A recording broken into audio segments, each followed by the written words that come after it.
Will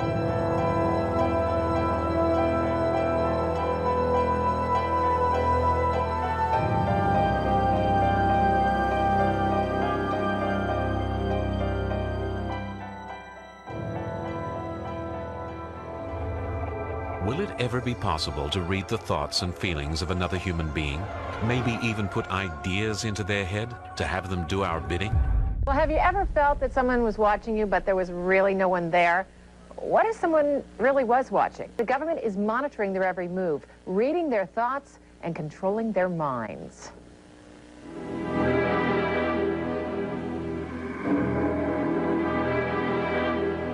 It's an entire program. It's a stalking, harassment, surveillance, torture.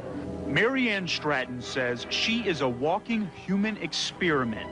You can't go anywhere without somebody following you, knowing they know what you buy, they know what you purchase. At this rally last summer, Stratton and others explained how the government monitors their thoughts through ultra-frequency radio waves sent by any energy source directly to the electromagnetic waves in their brains. And like I said, they can tune it to any human that they want in this country, just like a radio frequency, an FM, like an FM station. The ultimate weapon in the info war would be so secret, so invisible, so undetectable, you would never know your mind was under attack.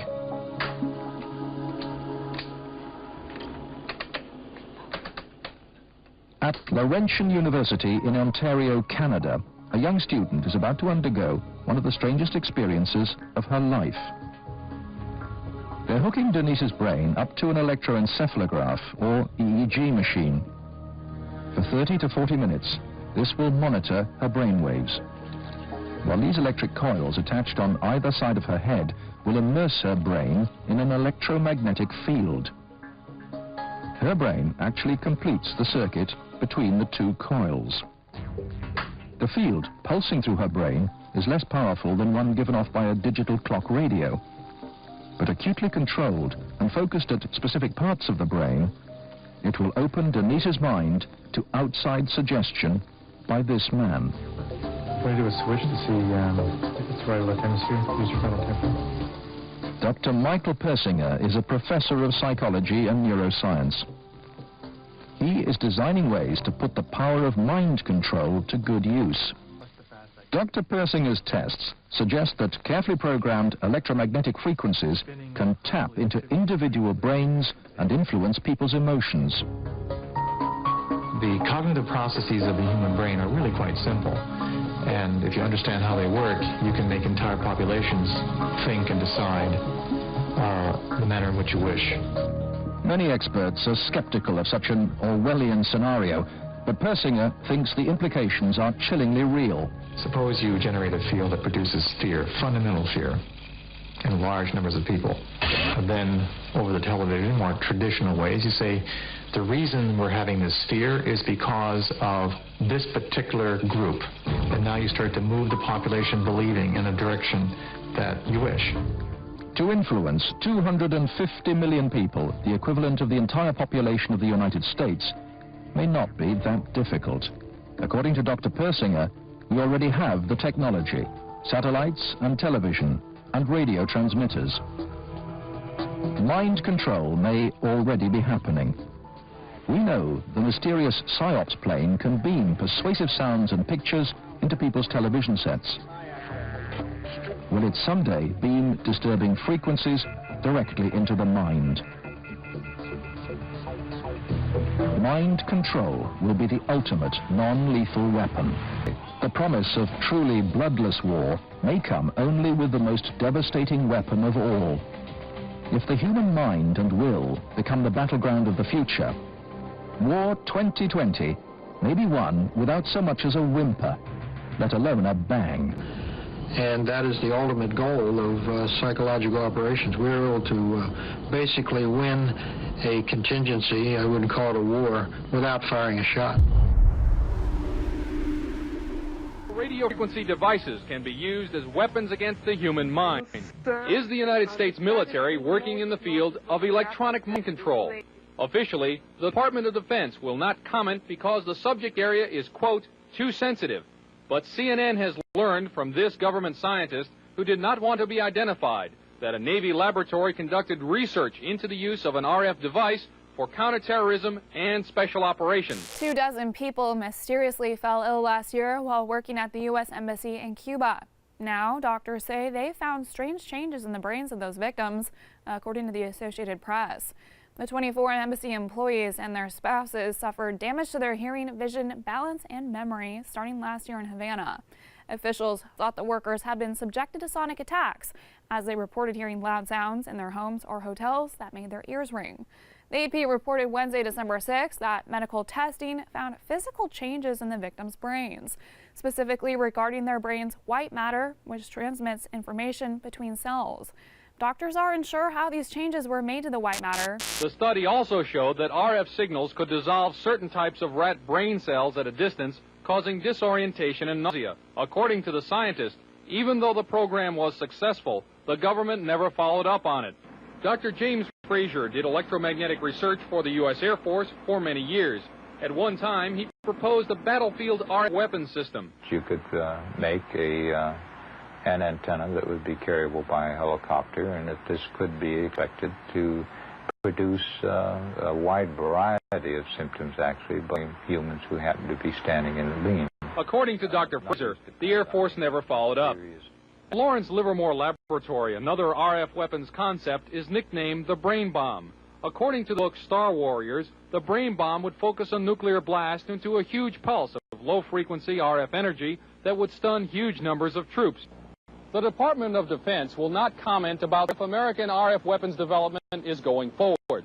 These satellite photographs are of mysterious non-nuclear explosions near an uninhabited island in the East Siberian Sea, and that they are discharges from an RF weapon that uses intersecting energy beams called scalars. In doing so, you can create, for example, either an electromagnetic explosion at a distance, or you can create an electromagnetic implosion at a distance, the extraction of energy from a distant point.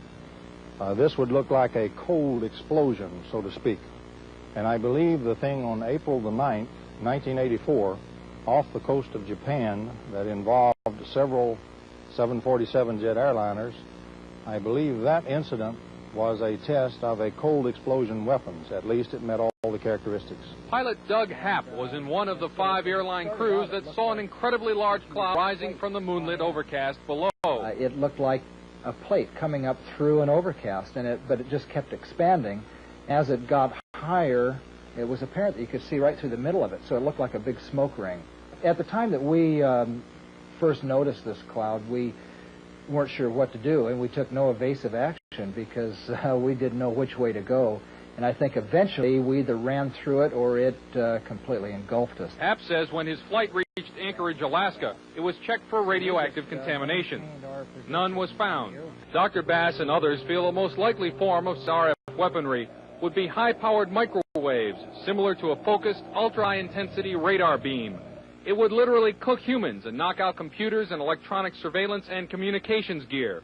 An operational RF weapon, relatively cheap and reusable, could devastate sophisticated, expensive war machinery. Scientists say that microwaves and other types of RF pulses operating at specific frequencies or windows can be transmitted with little or no loss of power. Machines known as gyrotrons can produce massive pulses needed to drive these devices. That's remarkable. But not as remarkable as a real-life experiment where I was the subject of a prototype device designed to project images into the mind without electrodes. The prototype machine, developed from Soviet scientific data, could, according to some scientists, have a profound effect as a weapon of war. Electronic mind control research is not new. A scientific milestone in this area came in the 1960s when Dr. Jose Delgado demonstrated remote control over a charging bull. By connecting a radio antenna to electrodes inserted into the bull's brain, Delgado proved that the animal's aggressive impulses could be thwarted by electronically manipulating the bull's muscle reflexes. Do you realize the fantastic possibilities if from the outside we could modify the inside? Could we give messages to the inside? But the beauty is that now we are not using electrodes. In recent years, Delgado has shown that the behavior of monkeys can be altered using low-power, pulsating magnetic fields. But in these experiments, there were no antenna implants. Any function in the brain, emotions, intellect, personality, well, we perhaps modify by this non-invasive technology. Delgado's research has so far been limited to animals, but in the Soviet Union, a radio frequency, or RF device, has been used for over 30 years to manipulate the moods of mental patients. It's called a light machine. It radiates pulses of radio frequency energy, as well as light, sound, and heat. The pulse rate is in the extremely low frequency range, between 0 and 100 pulses per second. Dr. Ross 80 is the top researcher at the Veterans Administration Hospital in Loma Linda, California. He has been investigating the effects of the LIDA machine. What do the Soviets use this machine for? Well, they don't use it anymore. We should be very clear that this is a machine which is regarded by them as somewhat obsolete technologically. The scientist, who did not want his identity revealed, is employed by the U.S. government and has done secret RF weapons search. He believes that tests done with the LIDA and similar machines prove that humans are susceptible to remote alterations of mood and awareness. Certain kinds of weak electromagnetic signals work exactly like drugs. So the promise is that anything you can do with drugs, you could do with the right electromagnetic signals. Apparently, there are specific sites involved, specific functions involved. It's a matter of matching up, just like it is with a pill or a drug, to cause and effect. You could have a cause and effect relationship between a magnetic field and a biological function. I asked Van Bice what a weapon using this technology could do.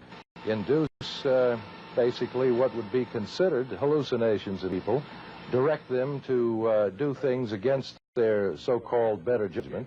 How easy would it be to assemble a weapon from existing off-the-shelf parts? In 3 weeks, I could put together a weapon that would take care of a whole town. Cheryl Welsh maintains that the U.S. government is testing mind control on unknowing victims. Well, basically, the International Red Cross has a 1990 article which discusses the fact that many major superpowers, many industrialized countries, are researching electromagnetic technology for anti-personnel uses, and the technology is highly classified. Cheryl believes that she and others are the victims of this mind control research. Many of the victims that I network with describe hearing voices and microwave illness, where they have headaches, just generally sleep disturbances, sunburns even though it's at night, just microwave effects. Microwaves and other radio frequencies are known to affect the human body. But could they be responsible for voices in people's heads?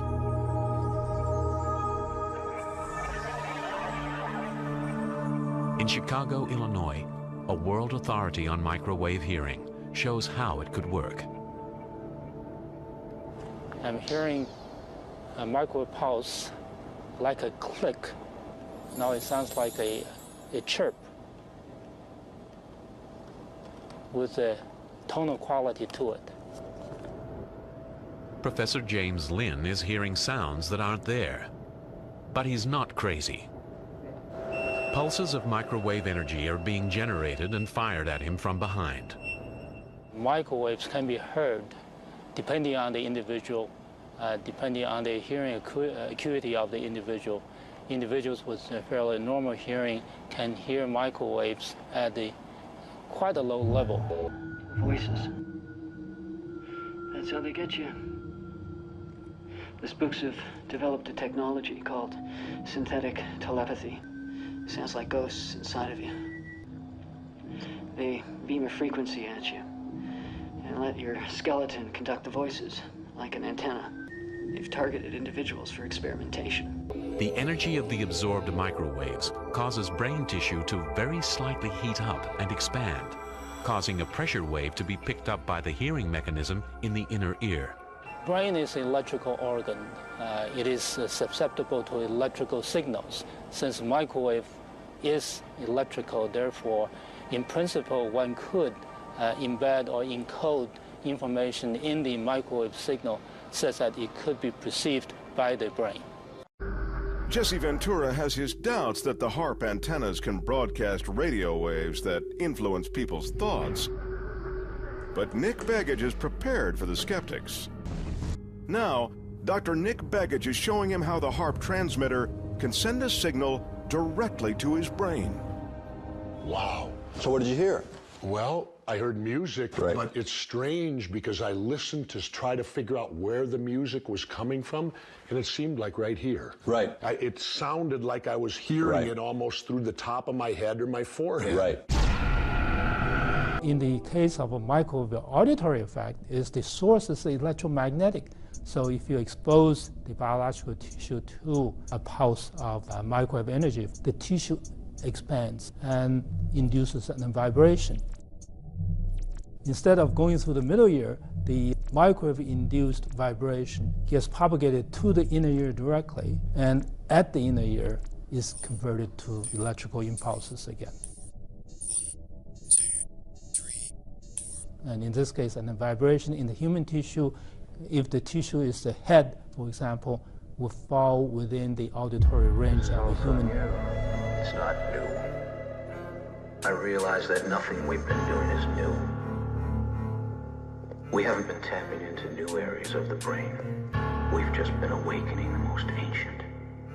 This technology is simply a route to powers that conjurers and alchemists used centuries ago. Reliving earthlings, neural pathways are inspected mandatorily and connected using voice to sculpt telepathy, absorbing data fingerprints to play us back like instruments, manipulating us just like we're puppets of ventriloquists. Remote controlling human beings like Ouija boards, coursing through the veins of circuit boards, record the sound of every vocal cord, moving exponentially towards a singularity. Eventually we won't distinguish magic from technology, and robots will unplug from electricity, no longer using batteries but powered like a golem using alchemy. It's the age-old lie, the promise of utopia, the carrot on the stick, the empty cornucopia, technological hive mind dystopia. What will arise is a time of robophobia. It's the age-old lie, the promise of utopia, the carrot on the stick, the empty cornucopia, technological hive mind dystopia. What will arise is a time of robophobia. So we manipulate genetically our DNA collectively, infecting every living organism indirectly.